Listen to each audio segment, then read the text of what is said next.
Arkadaşlar bugün yeni konumuz, ikinci dersimiz yeni konumuzu kalınlık, incelik uyumu anlatıyoruz ya da açıklıyoruz.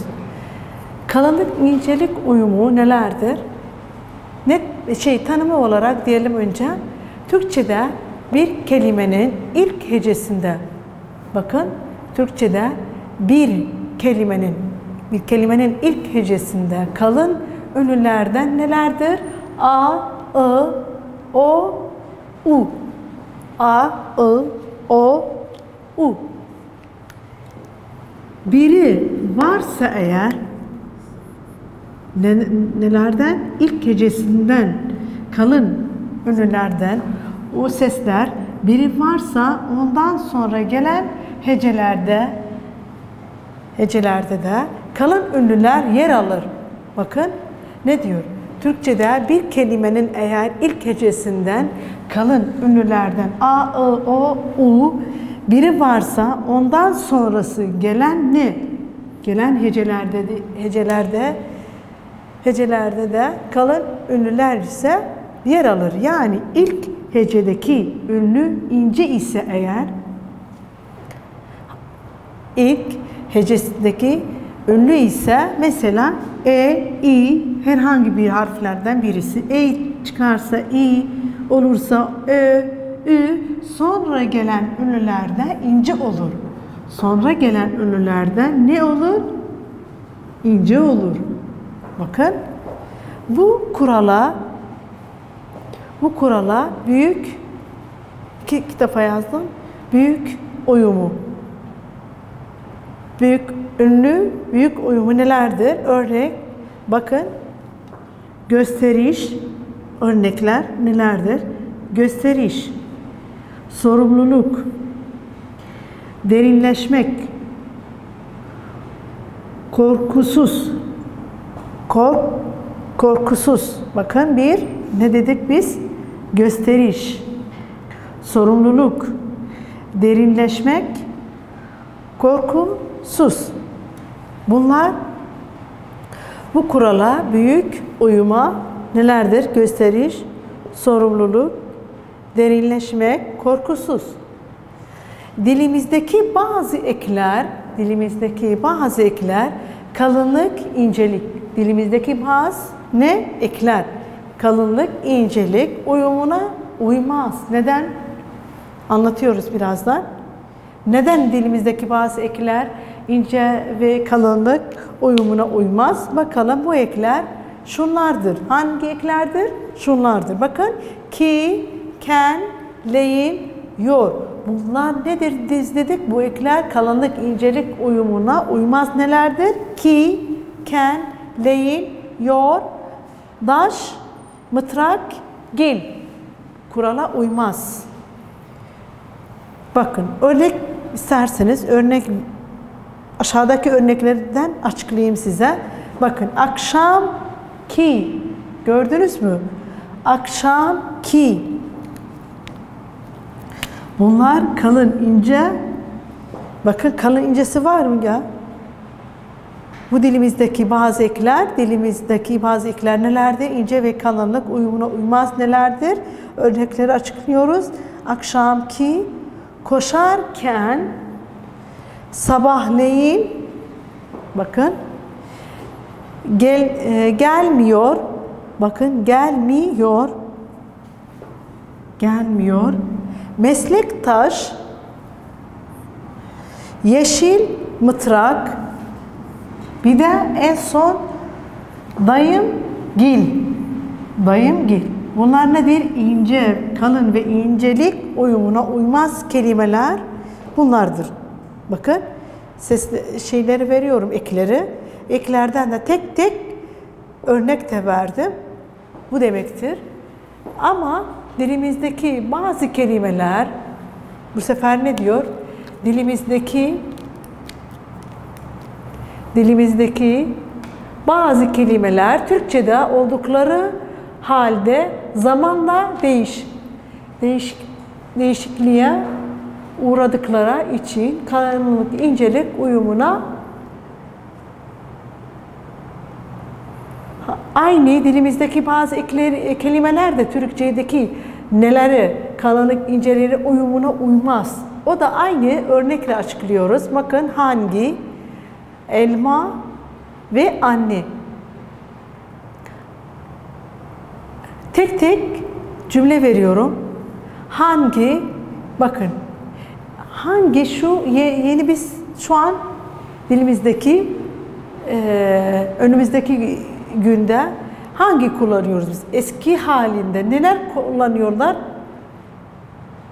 Kangi. Bakın biz hangi diyoruz? Eskiden kangi diyorlardır. Elma yerine biz elma diyoruz yeni halimizde. Eskide ne diyorlar? Eski halde alma diyorlardı. Alma diyorlardı. Anne biz şu an günümüzdeki Türkçe anne diyoruz. Eski halde ya da eski hali ana derler. Ana şunu yap, ana bunu yap. Yani anne demezlerdir ama o ana derlerdir. Yani özel isimlerde ve birleşik kelimelerde kalınlık, incelik nelerde? İsimlerde ve birleşik kelimelerde ikisinin kelimesinin neleri? Kalınlık, incelik uyumu aranmaz. Ne kalın ne ince uyumu aranmaz. Bakın nelerde? Özel isimlerde, tamam mı? Özel isimlerde kalınlık, incelik uyumuna aranmaz. Fakat tek heceli kelimelerde kalınlık, incelik yine de uyuma aranmaz. Anladınız mı? Dikkat ediniz. Özel isimlerde yine aranmaz. Tek heceli kelimelerde de yine aranmaz. İsterseniz şu yan tarafta daha detaylı şekilde bu dilimizdeki bazı kelimeler Türkçe oldukları halde anlatayım size. Hani örnek de verdik. Bence yeterli olmadı. Yan tarafta da detaylı bir şekilde size anlatayım. Tamam mı? Tahtayı siliyorum. Devamını yapıyoruz.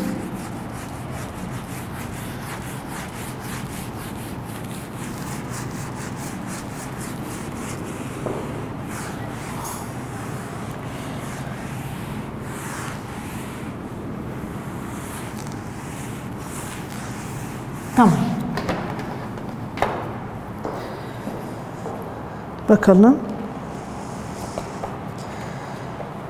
Tamamını.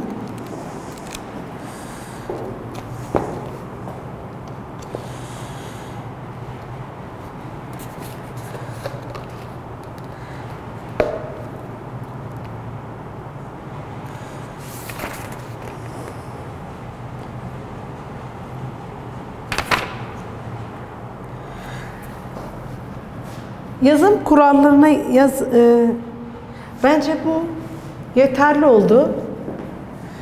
Yine de detaylı anlatıyoruz ama buraya kadar bu dilimizdeki bazı kelimeler Türkçe oldukları halde özel isimlerde nasıl kullanıyoruz? Tek hecelilerde de nasıl kullandıklarını anlattık. Gelelim bu konuya, yazım kuralları. Bakın. Yazım kuralları. Yazım kuralları nasıldır? 1. Ünsüz yumuşaması var. Ünsüz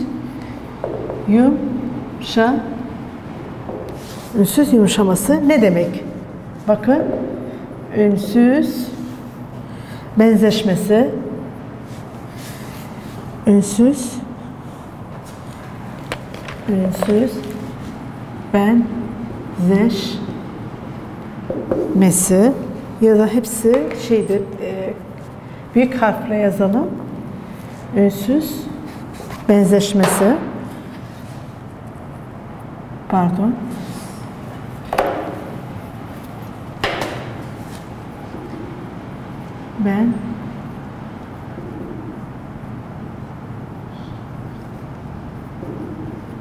Ünsüz benzeşmesi ve ünlü düşmesi. ünlü düşmesi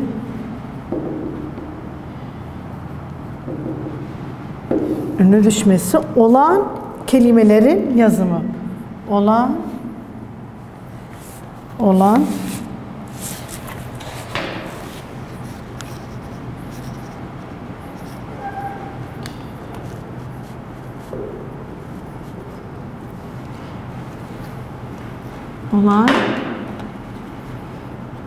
ve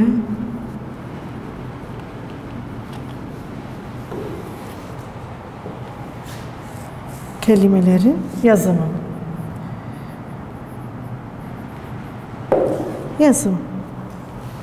A ise şimdi ünsüz benzeşmesi nedir? Ünsüz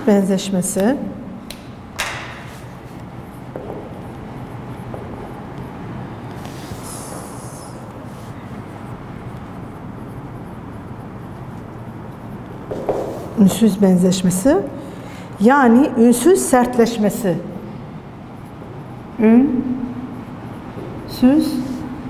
sertleşmesi. Evet. Olan kelimelerin yazımı.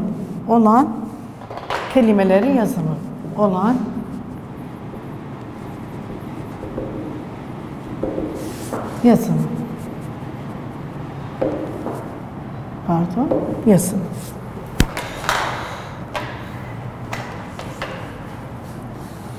Ne demek bu? Şu demek, sert ünsüzlerden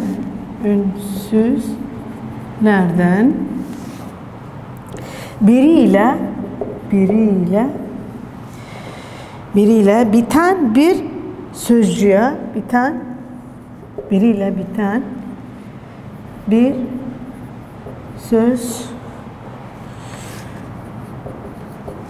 sözcüğe sesler C, D, G. Şu an G değil, karıştırmayın. G.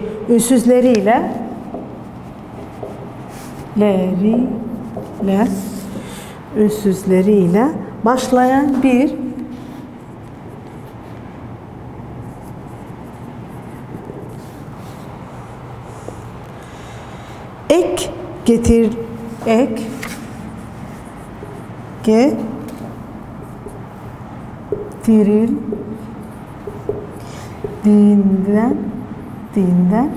getirildiğinden kelimeler, sesler nedir? C, D, G ünsüzleri.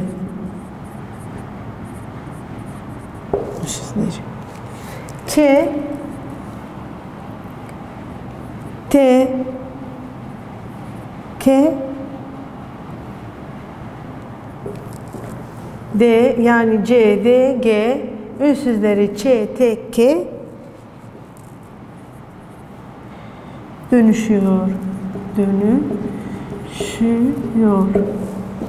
Nokta. Buna ünsüz benzeşmesi, ünsüz benzeşmesi yani sertleşmesi demek, sertleşmesi denir. Sertleşmesi denir. Bakın. Örnekleri.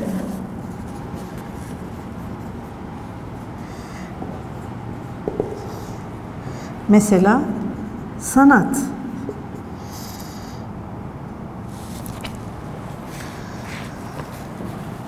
Üç. Şaş.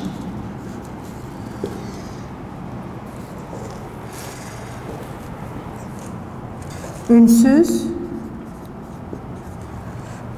benzeşmesine uğrayan ünsüz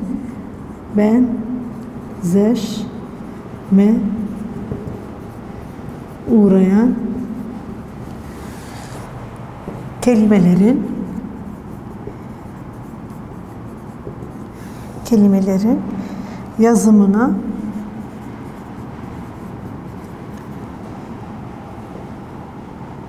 siz de örnekler veriniz.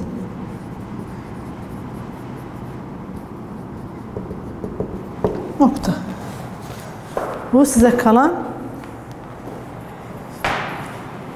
örnekler. Ben anlatıyorum birazdan. Siz de ona göre örnek veriyorsunuz. Bakın. Yazım kuralları nelerdir? Yazım kuralları girelim, açıklayalım mesela. Yazım kuralları şu demektir. 1. Ünsüz yumuşaması, ünsüz benzeşmesi var. Nedir? Ünsüz yumuşaması, karıştırmayın. Ünsüz benzeşmesi ve ünlü düşmesi. Ve ne? Ünlü düşmesi. Olan kelimelerin yazımı A ise nedir? Ünsüz benzeşmesi biz bilmiyoruz nedir ünsüz ya da anlamıyoruz. Ünsüz benzeşmesi ne demek? Ünsüz sertleşmesi. Demek ki ünsüz benzeşme şudur. Aynı ünsüz sertleşmesi denir. İkisi de bakalım. Olan kelimelerin yazım sert ünsüzlerden olan kelimelerin yazımı nedir? Sert ünsüzlerden biriyle biten bir sözcüğe C, D, G ünsüzleriyle başlayan bir ek getirdiği C, D, G ünsüzleri, bakın C, D, G ünsüzleri Ç, T, K'ye dönüşür. Bunlar sert ünsüzler. Bunlar sert ünsüzler. Tabii ki de sert ünsüzlerdir. Neye dönüşür? Ç, T, K'ye dönüşür. Bakalım. Neden? Buna ünsüz benzeşmesi, sertleşmesi denir. Yani ikisi de aynı anlamda. Benzeşmesi, sertleşmesi ikisi de aynı anlamda gelir. Örnek veriyoruz. Benzeşmesi ya da sertleşmesi ünsüzlerin. Mesela sanat veriyoruz. 3 veriyoruz. Şaş veriyoruz. Bakın. Ünsüz benzeşmesine uğrayan kelimelerin yazımına siz de örnek veriniz. Bu size kalan örnekler veriyorsunuz. Bunu siz bana getiriyorsunuz. Tek tek birer örnek getiriyoruz. Mesela sanat burada. Biz eğer sertleşme ünsüzleri varsa 3 kelimemiz var, 3 harfimiz var. C, D, G. Bakın sanat, sanatçı demeyiz. Neden? Çünkü bu dönüşüyor. Neye dönüşüyor? Ç, T, K'ye dönüşüyor. Bakın sanat anlamında sanatçı denmez. Neden denmez? Çünkü sert ünsüzlerdir. Bakın eğer aynı kelimeyle oluşsa mesela sanatçı olur mu? Olmaz. Yani dönüşmesi lazım. Neye? Bu kelime 3 tane kelimeye dönüşmesi lazım. Mesela sanatçı olur. Bakın sanatçı. Sanatçı. Gördünüz mü? 3 hangisi olur? Üçüncü mesela. Ya da başka bir kelime örnek veriyoruz. Başka bir örnekle mesela.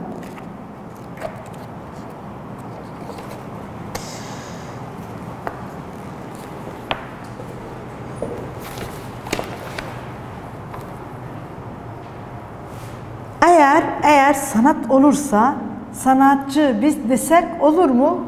Şimdi anlattım ya size. Sanatçı olmaz biz dedik. Sanatçı olursa Ç'ye dönüşür. 3 olursa 3 bakın. 3'den yazsak 3'den olur mu?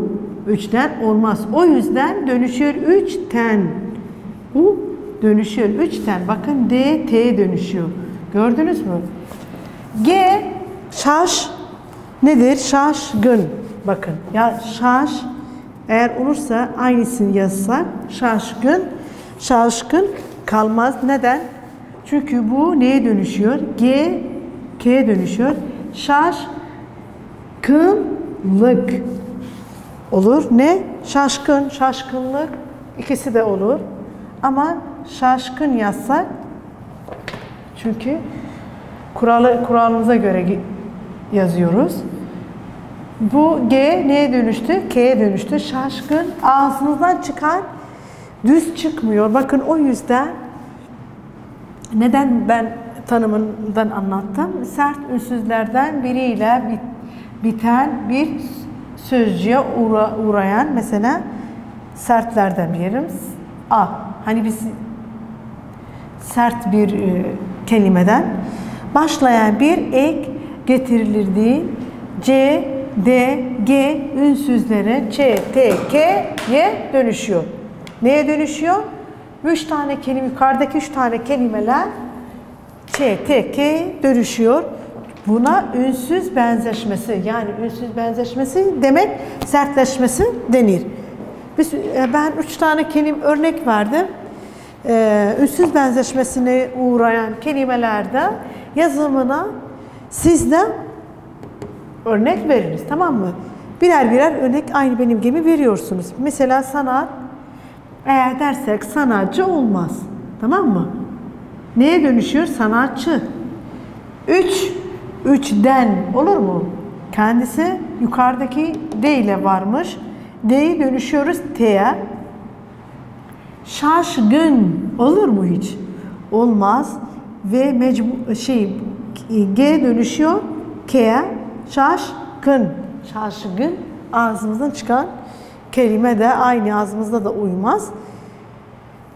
Çünkü sert ünsüzlerinden biri bir sözcüğe ünsüzleriyle buna ünsüz benzeşmesi ya da sertleşmesi denir. Anladınız mı arkadaşlar? Nettir. Yani tekrarlamaya gerek yok. Konumuz belli. Tamam mı? Buraya kadar dersimiz, bugünkü dersimiz bitti arkadaşlar. Son veriyoruz. Yarınki dersimizi size tamamını açıklayacağım.